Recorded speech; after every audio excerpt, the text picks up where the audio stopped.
Assalamualaikum warahmatullahi wabarakatuh. Perkenalkan, nama saya Kemsrawati, jurusan Pendidikan Islam Anak Usia Dini, Fakultas Tarbiyah dan Ilmu Keguruan di Institut Agama Islam Negeri Kendari. Pada kesempatan kali ini, saya akan menjelaskan tentang bermain. Langsung saja, pengertian bermain. Pengertian bermain atau pandanan kata dalam bahasa Inggris disebut games atau kata benda, to play atau kata kerja, toys atau kata benda. Ini berasal dari kata main, berarti melakukan perbuatan untuk tujuan bersenang-senang, berbuat sesuatu dengan sesuka hati, berbuat asal saja. Pengertian bermain dalam Kamus Besar Bahasa Indonesia, bahwa yang dimaksud dengan bermain adalah berbuat sesuatu untuk menyenangkan hati dengan alat tertentu atau tidak. Permainan adalah suatu perbuatan yang mengandung keasyikan, yang dilakukan atas kehendak diri sendiri, bebas tanpa paksaan, dengan bertujuan untuk memperoleh kesenangan pada waktu melakukan kegiatan tersebut. Bermain merupakan kegiatan yang dilakukan oleh setiap anak, bahkan dikatakan anak mengisi sebagian besar kehidupannya dengan bermain. Teori bermain modern. Teori bermain modern yang mengkaji tentang bermain tidak hanya menjelaskan mengapa muncul perilaku bermain. Para tokoh juga berusaha untuk menjelaskan manfaat bermain bagi perkembangan anak. Menurut pandangan para pakar psikologi atau biologi, teori klasik meliputi teori rekreasi atau pelepasan, teori teologi atau pembawaan, teori sublimasi. Baiklah, teori rekreasi. Bermain merupakan kegiatan yang berlawanan dengan kejadian kesungguhan. Bermain merupakan imbangan antara kerja dengan istirahat. Sedangkan teori teologi, permainan merupakan kegiatan yang mempunyai tugas biologis yang akan digunakan untuk manusia, untuk mempelajari fungsi hidup, penguasaan gerak, rasa ingin tahu pasangan sebagai persiapan hidup di masa yang akan datang. Teori sublimasi. Permainan bukan hanya merupakan kegiatan yang mempelajari fungsi hidup, tetapi juga merupakan proses sublimasi atau menjadi lebih mulia, lebih tinggi, atau lebih indah.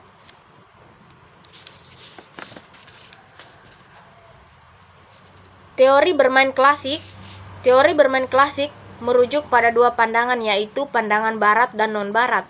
Menurut pandangan barat, bermain dilakukan dengan cara permainan zaman Yunani dan Romawi kuno. Sedangkan teori bermain klasik menurut pandangan non-barat mengacu pada model bermain kultur di wilayah masing-masing negara. Menurut pandangan para ahli, yang pertama, Plato. Menurut Plato, anak-anak akan lebih mudah mempelajari aritmatika dengan cara membagikan apel kepada anak-anak. Sedangkan Aristoteles, menurutnya, anak perlu dimotivasi untuk bermain dengan permainan yang akan ditekuni di masa yang akan datang. Sebagai contoh, anak bermain balok-balokan di masa dewasanya akan menjadi arsitek. Sedangkan menurut Froebel, bermain merupakan proses di mana perkembangan kepribadian sedang terjadi.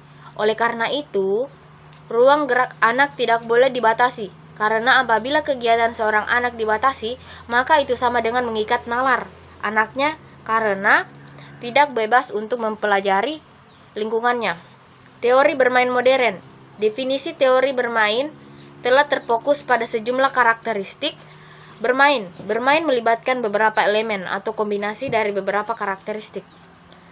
Menurut para ahli, yang pertama Sigmund Freud, menurutnya bermain bagi anak merupakan suatu mekanisme untuk mengulang kembali peristiwa traumatik yang dialami sebelumnya, sebagai upaya untuk memperbaiki atau menguasai pengalaman tersebut demi kepuasan anak. Yang kedua, Piaget menjelaskan bahwa bermain bukan saja mencerminkan tahap perkembangan anak, tetapi juga memberikan sumbangan terhadap perkembangan kondisi itu sendiri. Yang terakhir, Jerome Brunner menekankan pada fungsi bermain sebagai sarana mengembangkan kreativitas dan fleksibilitas. Selanjutnya, klasifikasi dan jenis-jenis bermain. Anak usia dini tak terlepas dari bermain karena bermain merupakan dunia mereka. Dengan adanya hal itu, ketika mereka belajar, pastilah terselip unsur bermain di dalamnya. Menurut Harlock, tahun 1999, bermain adalah aktivitas yang membuat hati seorang anak menjadi senang. Sedangkan permainan adalah kegiatan yang menyenangkan yang dilaksanakan kegiatan itu sendiri. Milden Parten mengemukakan bahwa terdapat 6 jenis permainan anak yang berusia 2-5 tahun. Penelitian Parten ini meninjau permainan anak yang terlihat dari sisi tingkah laku sosial, yaitu sebagai berikut. Yang pertama, permainan bebas. Anak hanya melihat segala sesuatu yang menarik perhatiannya dan melakukan gerakan-gerakan bebas. Pada jenis ini, anak mulai usia 0-1,5 tahun. Yang kedua, permainan mengamati. Anak melihat dan memperhatikan anak-anak lain bermain. Yang ketiga, bermain sendiri. Dalam kelompok, anak dibiarkan menjadi bermain sendiri-sendiri dengan bermacam-macam alat permainan, sehingga tidak terjadi kontak antara satu sama lain. Yang keempat, permainan paralel. Anak bermain dengan permainan yang sama, tetapi tidak terjadi kontak antara anak yang satu dengan yang lainnya. Yang kelima, permainan asosiatif. Anak bermain bersama-sama dan saling meminjam alat permainan. Yang keenam, permainan berkelompok. Anak bermain dalam kelompok dan terorganisir dan memiliki aturan.